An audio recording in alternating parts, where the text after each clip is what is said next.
Welcome to the Lean In podcast, where we talk about everything from health, wellness, business, and all of the personal things. But first, we need a little disclaimer. This podcast is for educational and entertainment purposes only. It is not intended to replace personalized medical advice. All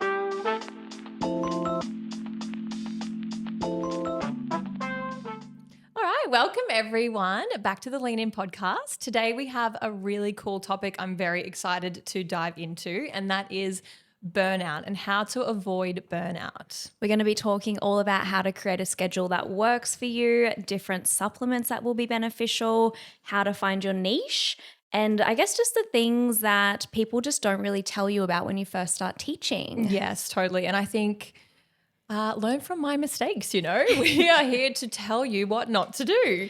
But with that said, we're going to dive into this topic, and Tia is going to bring her expertise into it, and I will be talking a little bit more about my experience as an instructor and hopefully be able to pass on some really helpful tips for you as new instructors or even existing instructors on how to best go about taking care of your body, honoring your peace, and also making sure that you're still able to work really hard and reach for the stars with your career. So with that said, let's just dive straight into it. So tell me, Em, what is something that you wish someone had told you when you had first started teaching? Oh, okay. I've got a bit of a list there. But with regards to teaching, and something I wish someone would have told me earlier is not to spread myself too thin. I think that is... And with that said, there is quite a fine line with that. I think it's really important to work really hard. I think anyone who has a successful business or who has been in their career for some time now will know that there is just, it's a bit unavoidable to not do the hard work. You have to hustle at the beginning. beginning. You got to hustle. You have to hustle. And I'm not here to tell you to, sugarcoat it. There is going to be periods of your career and of your life when you do need to put in the work and to hustle. I think the main goal is to find where your ceiling is and where your boundaries are with how hard you can push yourself. But yeah, I think it's really important to know not to spread yourself too thin, what opportunities or what things to say yes to. So, for example, have a little thing in my head. If it is not a fuck yes, it's a no. That's it. It's a fuck no. That's it. Yeah. And you have to really have your heart in it. Otherwise, it's going to feel 10 times harder and it just will feel a little bit all for nothing. So that's a really good, I put that on a t-shirt, girl. I love it. But yeah, not spreading yourself too thin. So I guess in a Pilates context for a new teacher, I think it's really important to say yes and take those opportunities and work across multiple studios. It's very important to diversify your income and making sure that you are getting variety, but not saying yes to 5 different studios and it's a Monday and you've turned up at the wrong studio and all those things. It's probably going to happen to someone at some point. It's happened to me before. But yeah, not spreading yourself too thin and making sure that you are working with studios or with businesses or working alongside people or companies that you really align with. So making sure that you align with their values, with their concepts, and making sure that you can see yourself in that environment as well. I think that's really important. Yeah, no, I love that. What are some things that you like to do to recharge, or what are ways that you like to top up your cup as an instructor? Because I personally feel like when you are a Pilates instructor, it's just such a big energy exchange.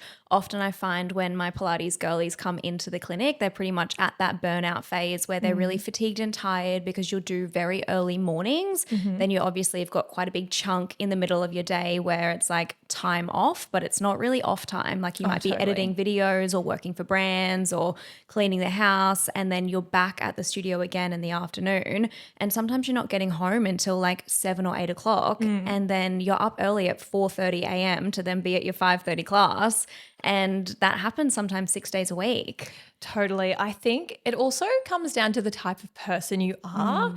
I would consider myself an introverted extrovert. So if you've seen me in class or you're one of my friends, you probably will know I'm probably the loudest person and the most energetic in that space, but I do not find I get energy from people. I find I really love being around people, and I am an extroverted person, but I recharge on my own. So I do remember there was a phase of my life where I was being a bit of a yes man, and I would say yes to everything. I'd teach 4 classes back to back. Then I'd squeeze in a coffee with my clients after, and then I'd go to my friends for breakfast, and then I'd squeeze in going to the beach with my friend. And it was just, I had to fill in every single hour of the day with hanging out or doing something. I was almost like productivity maxing my life, and it felt fun at the time, but I definitely felt I was just not giving myself any space to recharge.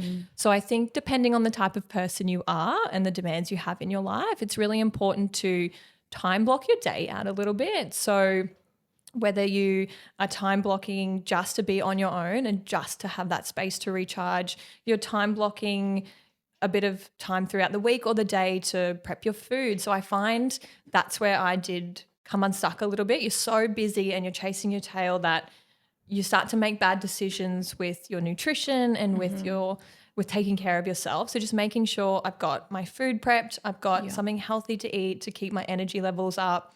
So I think definitely prioritizing some downtime just where you are truly by yourself and you are just recharging on your own, making sure that you've got healthy food to eat so that you're not making bad decisions, which just then feel back into that slump and that sort of hitting a wall.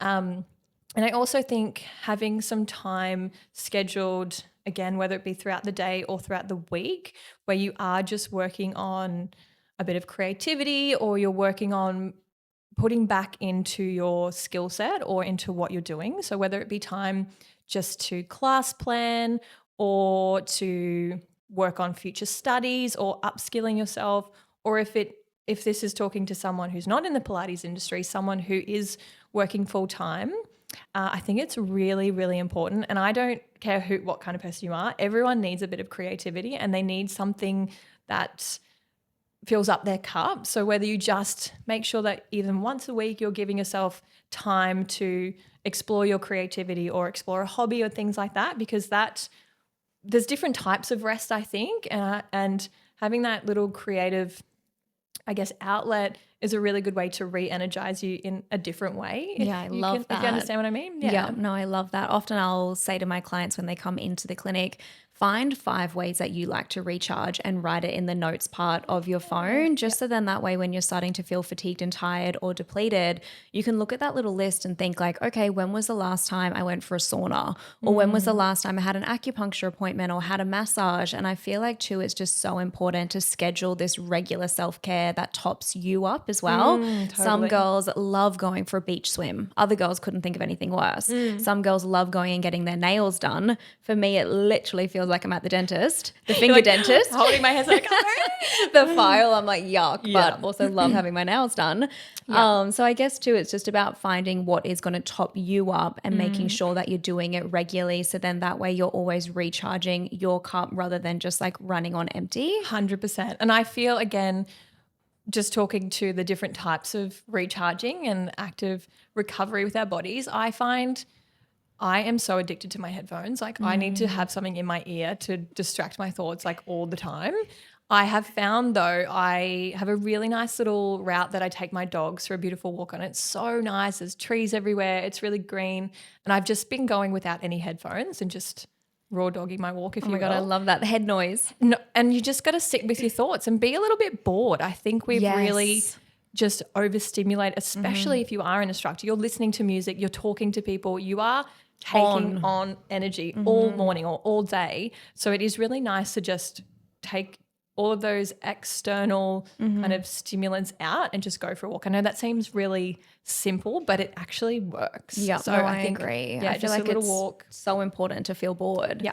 Because we are so stimulated. And I think too, sometimes we can finish a huge day and think that like sitting on the couch, scrolling on TikTok or scrolling on Instagram is actually going to recharge us. But I personally feel like it does the opposite. Yeah. And if you think about your body as a battery, let's say we wake up in the morning and the first thing that you do is you might check your phone and scroll for a little bit. So then naturally your body battery is actually going to go down. But let's say it's that exact same morning and you decide to get up and you go out and take the dogs for a walk. Your battery is then going to recharge. And then you might be at work all day. So then just naturally your battery goes down. So then how you spend your afternoon is going to dictate if you're going to build your battery or deplete it again. So whenever I'm feeling fatigued and tired, I think, okay, what have I actually done today to recharge my battery? Yeah. And I think too, it's a really good reminder to be like, okay, I'm going to go out for a walk this afternoon, or I'm going to go for an ocean swim. And just doing these simple little things just make the biggest difference to our nervous system and the biggest difference to our overall energy.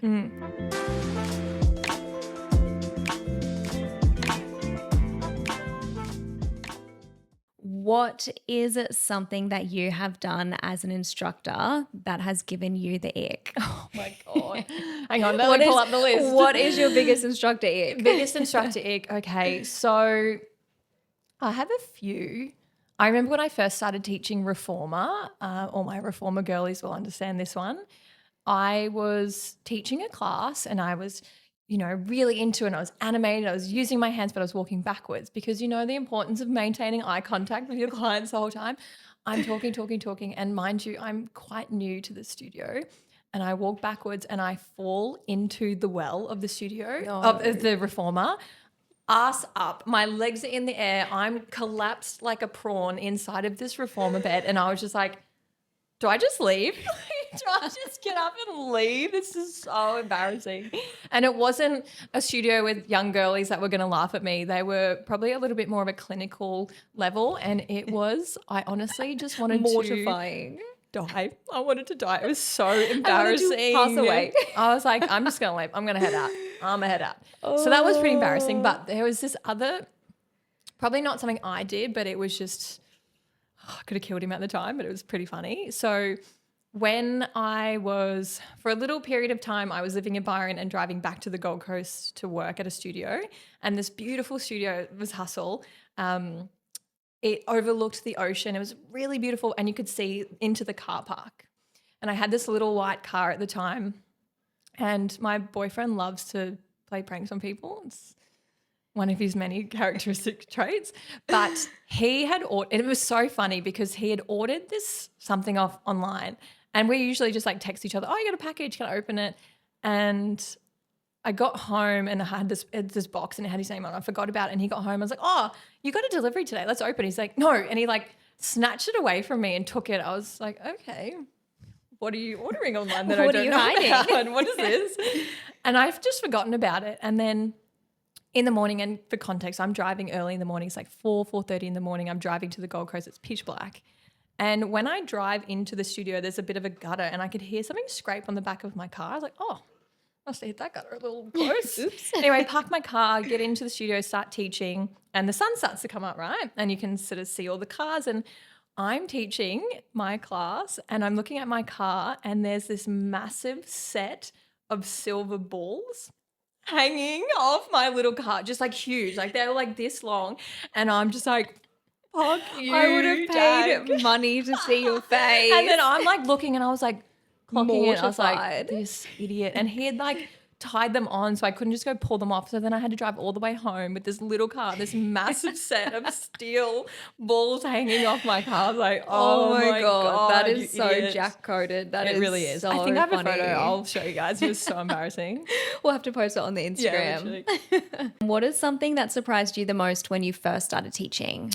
I think what surprised me the most was probably the workload. You think you have this concept of being a Pilates instructor, like, oh, finish at 8 o'clock in the morning, I'll go for a swim. It's really easy. But I guess depending on, again, the type of person you are, I really felt as soon as I was finished teaching, I couldn't clock off. I was like, okay, what am I doing next? How do I keep moving the needle forward? I was working for myself. So you're constantly in the state of what's next? How do I keep, Moving forward and earning money, and how do I do Building. this or what do I do that? It's almost like the anxiety of opportunity. Like the world is your oyster, but it did feel a bit overwhelming sometimes just to think of the workload. So making sure that I had my classes planned and they were always the best and the funnest and most creative. I had a new playlist every single time and I was doing event and like just making sure that I was really busy. And I think I did underestimate potentially the workload that comes with being a subcontractor and being a Pilates instructor. Yeah. But with that said, there are so many tools now, and I wish I had all of these resources when I first started teaching. But I think, again, and that's like any business, I guess, in any industry, being organized and doing a bit of self-analysis. So looking at your skill set, and I think this ties in as well to burnout. There's different types of burnout, I think, and sometimes it can be just a mix match of skills or environments or schedules. And what I mean by that is you might be someone who is not a morning person and you're working 5 mornings a week at 5 o'clock. Okay, why are we doing that when it's just a mixed match of our natural energy peaks? Vice versa, if you're really good working in the afternoon but you're working mornings, it might be just a simple mismatch or misalignment of your natural energy systems.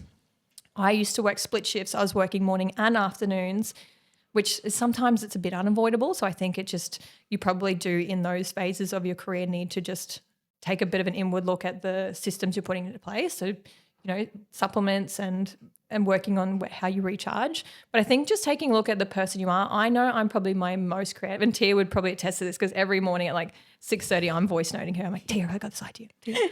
I am buzzing. I'm really on in the mornings. She's got a pep in her step. 3 p.m. I'm like, don't ask me anything. I don't know anything. Off the clock. Clocking off. I don't know what to do. Do not disturb. So I think making sure that you're not mix matching or misaligned in the schedule that you have. And that will take a bit of time to sort of find where you're really energetically your best. It's okay if you are maybe doing 1 or 2 afternoons a week if you are more of a morning person, but just try not to do all afternoons or try not to do all split shifts. So I think first up is making sure that you're working to your strengths. So if you are a morning person or afternoon person, schedule around that. Have a look at your current skill set and maybe take some time to do a bit of a personal development program or schedule. So look at your current skill sets. Are you stepping into a room with 18 reformer beds or 22 people in a mat class and you don't feel completely equipped to work with certain injuries or certain populations? Or is the studio you're in overstimulating you because you don't feel like you have the capacity to, I guess, work with all of those kind of demographics?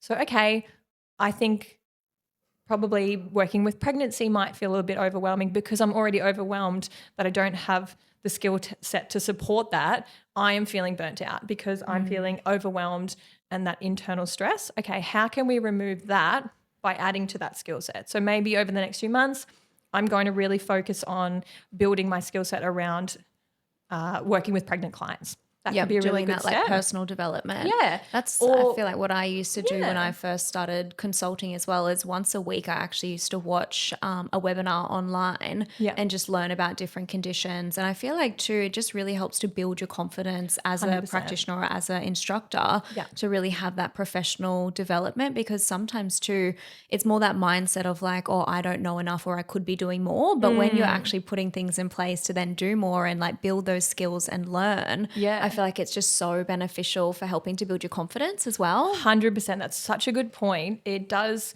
And the more confident you feel, the less of that anxiety you feel, the less of that adrenal spike and less fatigue you're going to feel. Yeah. So when I first started doing teacher training, I was definitely feeling really exhausted every time I took a course because it was just, I felt so on and I was really listening to everything everyone's saying and being very stressed. Overload. Like, do I know the answer to this? I don't know. And as time went on, each time I took a training, I looked at, okay, what part of the course do I feel the most anxious? Is it more of the anatomy? Is it more of the exercises? And I started to just zone in on the things I didn't love and made sure I loved them in the end. So yeah, I think expanding your skill set, making sure that you're really starting to remove the anxiety by building your confidence. I think that's a really helpful thing to start with as well. Have you found your new job, that works better for your energy and the hours that you're doing? Yeah, I do feel... Well, it's not really new anymore, is it? It's not new anymore. I've been there for like nearly 3 years. But I do feel at the start it was definitely a shock to the system working 8 hours a day every day. Yeah. But I do feel it works so well for me because I don't do just one thing. I guess I You've work got that across variety I have and a lot of variation. variety, So a lot of good. variation. I still get to fill my cup through teaching. I get to have a creative outlet with some of the projects I get to work on. So I think, again, understanding your personality type. So some people are quite analytical and they work really well with numbers and they love to just focus on that. Some people need to be creative. They need to be not in a box and work just purely through creativity. Whereas I do like the numbers that kind of drive me to keep working towards a goal. But I do find that if I'm just focusing on one thing all the time, I just get bored and then I do feel burnt out because of not stimulation. not stimulated. Yeah. So there's like, again, that fine line of making sure you're stimulating yourself enough, you're challenging yourself, and you're finding variety throughout your week as well. It's been really, really that. good for me. And are you working on any fun projects at the moment? I have been working on a dynamic strength course with Bar Body, and I am just so, so excited for this one. So this is going to be going live on the 15th of June. And just to give you a bit of an idea of what to expect with this course, it's going to be really helpful for any existing group fitness instructors or personal trainers if you're wanting to expand your toolkit and learn a different way or a different modality to teach. It's going to really help you understand how to weave in strength training concepts into your group fitness classes. So I've gone through a lot of different emotions with it. I think, a lot of imposter syndrome creeps in when you are putting something out, but it's been the best thing for my confidence to just put something out and back myself and know that it is helpful and it's going to, help a lot of people. So, I love that. I personally love doing both strength and Pilates, and I always just absolutely love your classes when it intertwines both of them. Yeah. So yeah, Remember that day we couldn't walk the next day? It Oh was my so gosh. sore. So Em helped me do some filming for the Whole Health Hub, and we filmed 4 classes in one day, and I'm not even kidding, the next day I could hardly walk. Vibrating, trying to get down into the toilet. I felt so unwell. Oh my God. But I feel like we've talked quite a lot about, I guess, the Pilates world and giving tips around that. Tia, what are some products or what are some routines or protocols that you could maybe give advice to for anyone just in a potentially busier phase of life or who are taking on a bit more responsibility or a bit more of a workload? Is there anything that you would recommend to support? So you know me, girl. I absolutely love herbs and nutrients when it comes to helping to support our nervous system, especially too when our body is in that fight and flight state where we might be overproducing cortisol or we're kind of just burning the candle at both ends.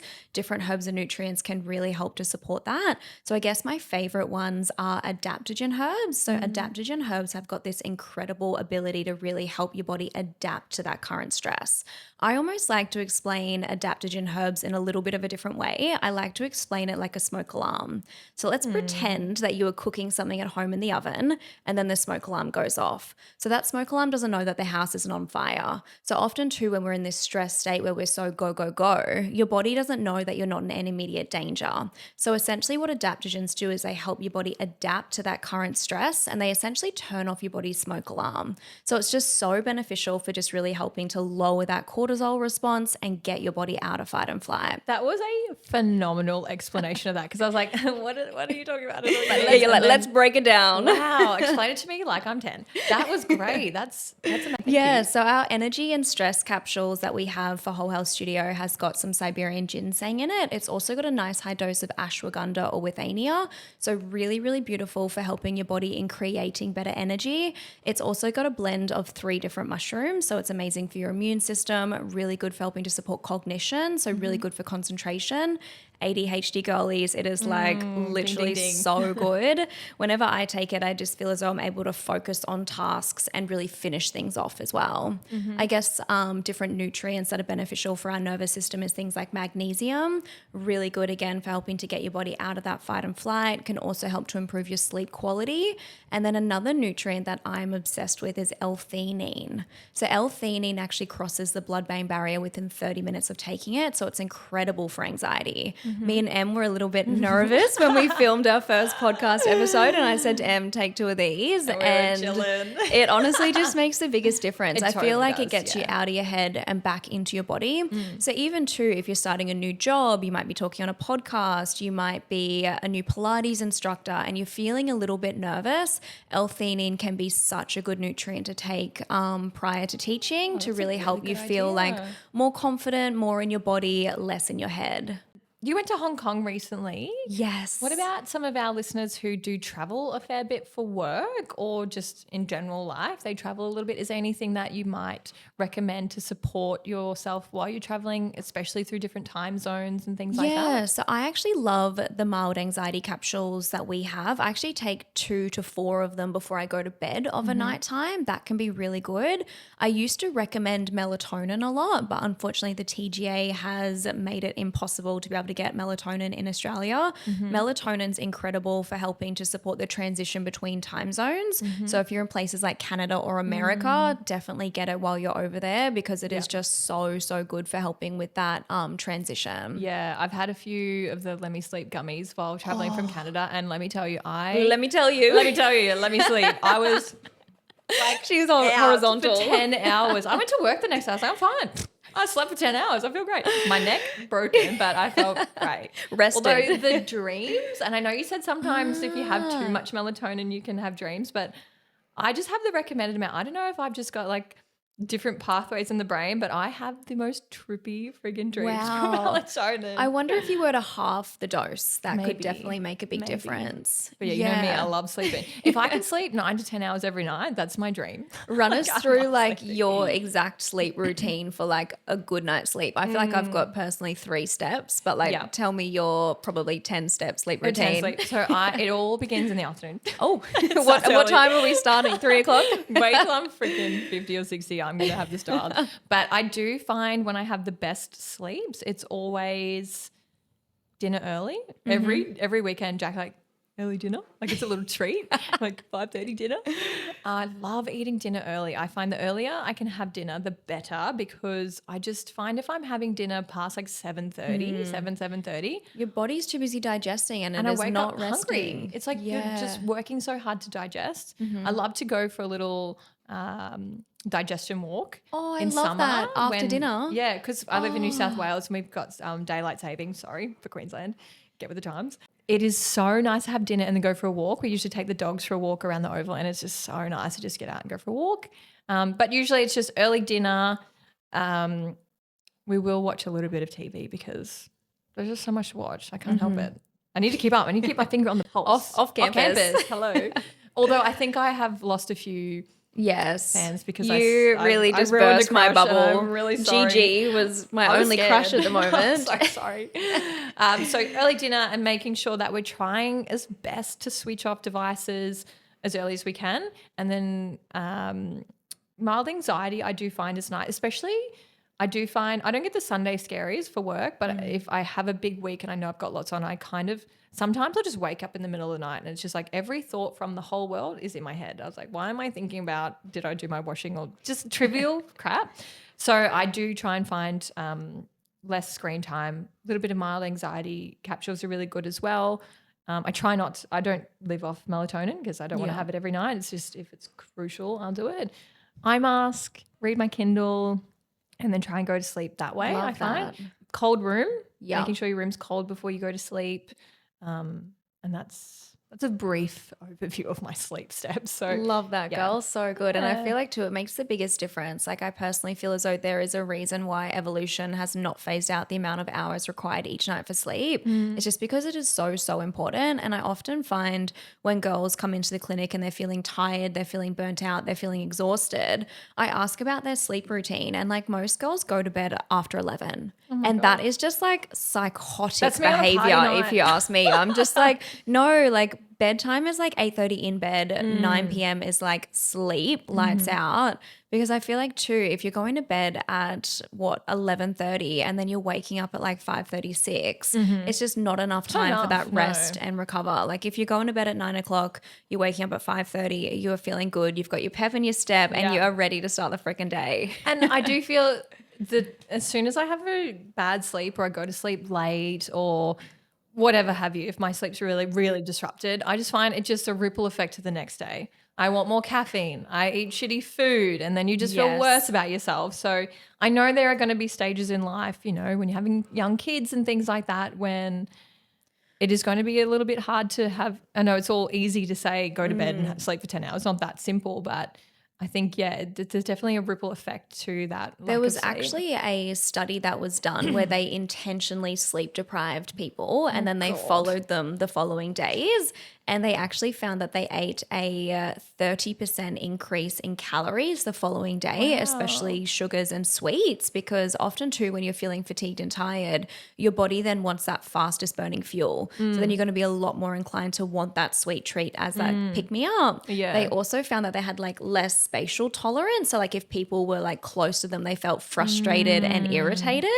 I'm like, so interesting. true. I just feel like sleep is not only beneficial for your nervous system, it's great for helping to make like healthy food habits and also really good for just helping to regulate your emotions as well. Totally. And when you put it into perspective, you look at all of these things that we're juggling. So if you are burnt out and you're feeling anxious and then you're making poor decisions with your nutrition and then you probably don't really feel like exercising and then you don't sleep and then you're in front of a room trying to teach a class, it can really compound and you think you're going to fly very close and very hard to the sun very quickly. So yeah, there's definitely some tangible steps that you can take and look at and just zoom in on the things that you know that you can work on immediately. There's always something you can do. What is your biggest red flag that you're like on the cusp of burnout? Like, what are your signs to kind of like catch yourself before you hit that burnout point? I think irritability and becoming a bit recluse. So as soon as I don't feel like being social and I don't want to Go see get a anyone, wine and some chippies. that's with the when girls. you know you're like, girl, you okay? You don't want hot chips? Are you okay? I need some help. Is there a doctor in the room? Yeah. So as soon as you notice I pull back, and I guess everyone, you'd need to have like, I just need a Sunday by myself. But if it's consistent, and I know I've got quite a few friends, my close friends who would have noticed this happen to me, and it was a very extended period of time. I'm going to say it was almost like 8 months of I just could not fathom going to a social event. It was like the straw that would break the camel's back. I'm like, if I have to show up and hang out. Whereas now when I go hang out with my friends, I'm like, oh, I just feel so much better. I feel so much lighter and I feel energized because I'm in a good space. But when you are, I think that's for me a really good indication that I'm on the cusp of burnout is when I'm pulling back from Social events, particularly like friends, and I'm feeling irritable. That's when I know I'm probably, okay, we've got to make some changes. We need to reassess here. Yeah, I think that's such a good like warning sign for the body as well, because you want to be able to do your work week but then also be able to go out and socialize. Like I remember when I was really, really busy with my consulting, I was seeing anywhere from like 40 to 50 girls in a week. Wow. Which just was way too much. And by the time the weekend would come around, the girls would be like, oh, let's like go out for a wine. And I'm like, I have just got nothing left in the tank. Like I can just not even like articulate. So I just feel as though it's so important to have those healthy boundaries with work as well. So then that way you do have time and energy for things that are going to top up your cup. Yeah. I think the people that you surround yourself with as well can contribute to or alleviate the feelings of burnout. So I definitely know I've got my people that I know if I go and spend time with them, it will make me feel a lot better. It can almost get you out of your head a little bit. So really take notice of the people that you hang out with and the way you feel after hanging out with them when you leave. What is a non-negotiable in your week for helping you recharge? I think at the moment it's training. I think exercise, because I'm probably in a bit more of a phase where I am on a computer. I'm working on bigger picture kind of projects at the moment. So I do feel like my day-to-day activity is a little bit lower than usual. So I think a non-negotiable is exercise. And that can look different every single day. And a really beautiful quote I got from Jack, actually, and I use it all the time, is give 100% every day, but know that 100% looks different every single day. So if you're feeling a bit, you go to the gym and you do a 20-minute workout and you're like, oh, I'm done. Okay, well, were you giving 100%? Yeah, okay, then good. Then that 20-minute workout was enough. But if you're going and you're not giving 100% and you feel like you've kind of just cheated yourself a little bit, I think that's where you start to feel a bit down on yourself. But I think knowing that every day I just need to do some movement, whether it is going and lifting a heavy gym session or just taking the dogs for a nice big walk and getting my steps in. It's very crucial to me at the moment to just get movement in, because it's more about my mental health at the Yeah. moment more than, you know.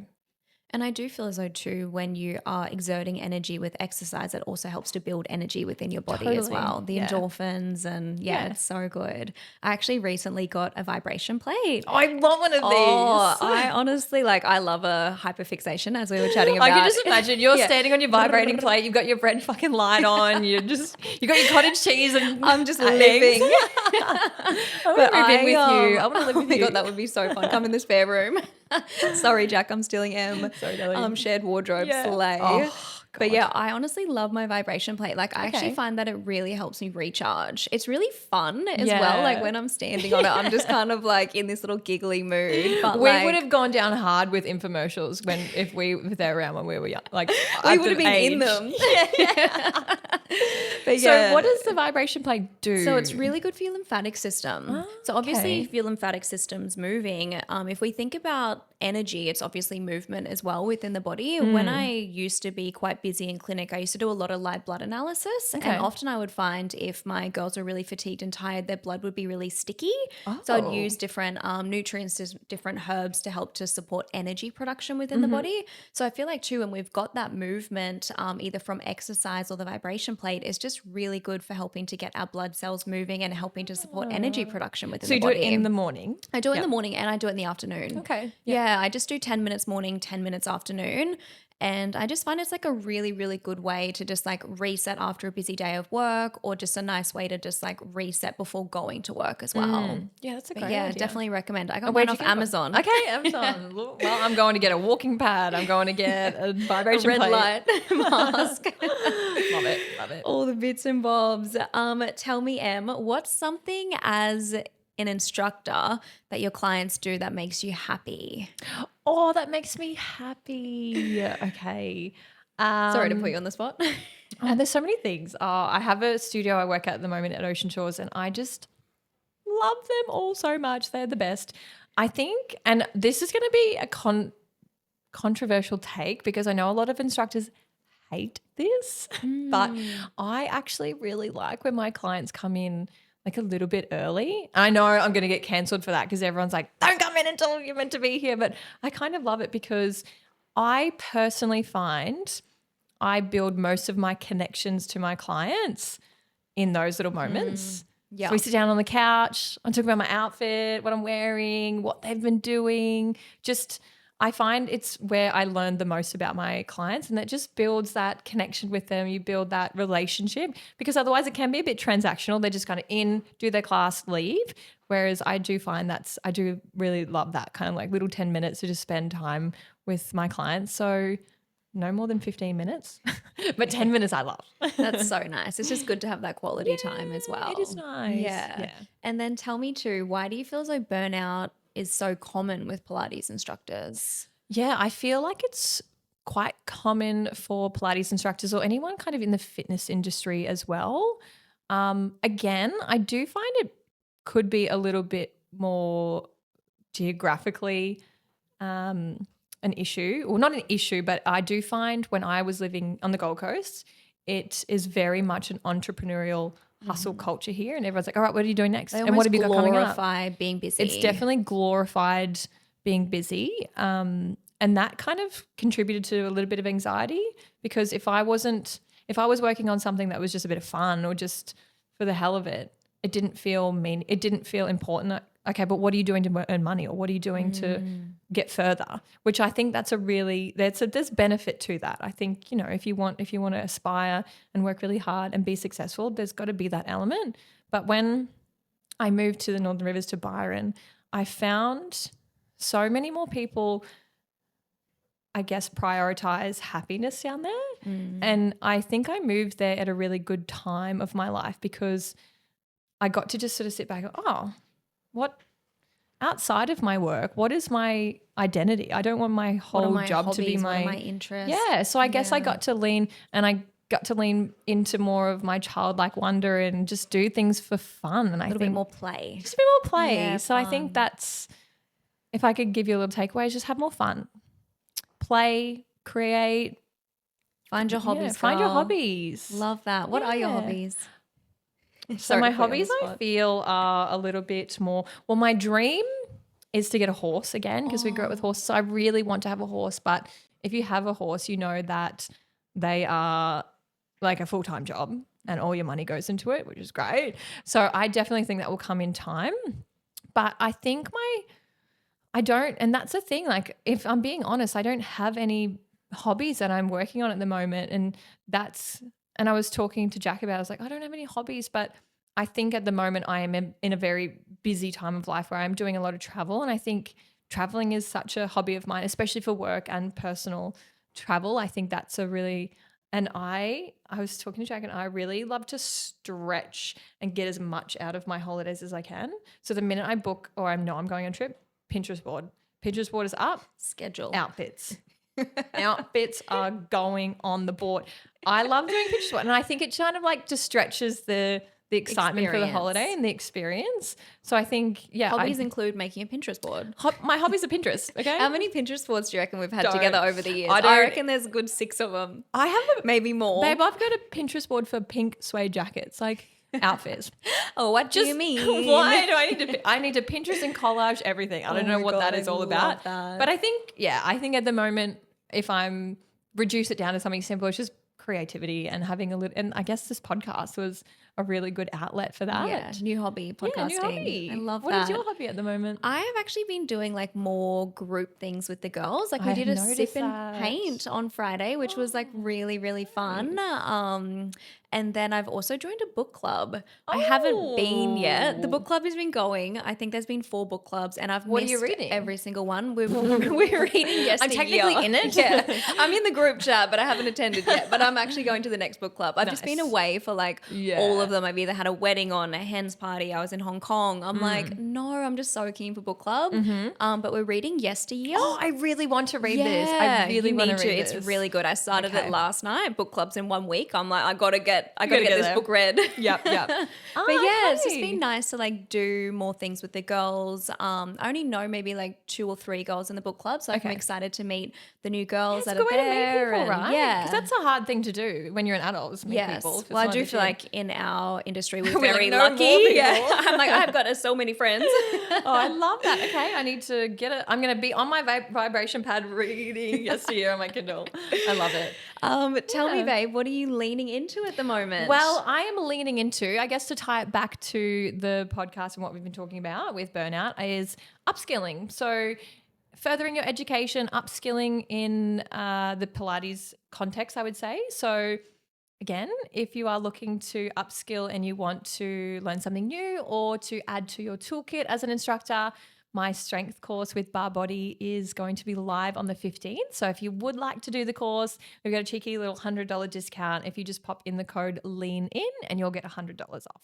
Yay, what are you leaning so into? Exciting. I am actually leaning into getting back into my running. Yes. Because Em messaged me this morning and she said, do I want to do an ultra? I was like, jaw on the friggin' floor. We're not doing an ultra. We're doing 20 kilometers. Yeah, 20 kilometers, but we need 4 of us. So Tia's like, but can we run together? I was like, darling, no, we have to run separate. How relay works. If we do it, I'm running second, I've decided.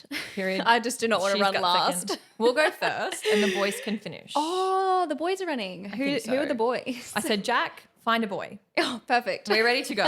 Again, I'm going to get my Pinterest board of outfits. Anyone Jack, wants make to sure the boy's sponsor single.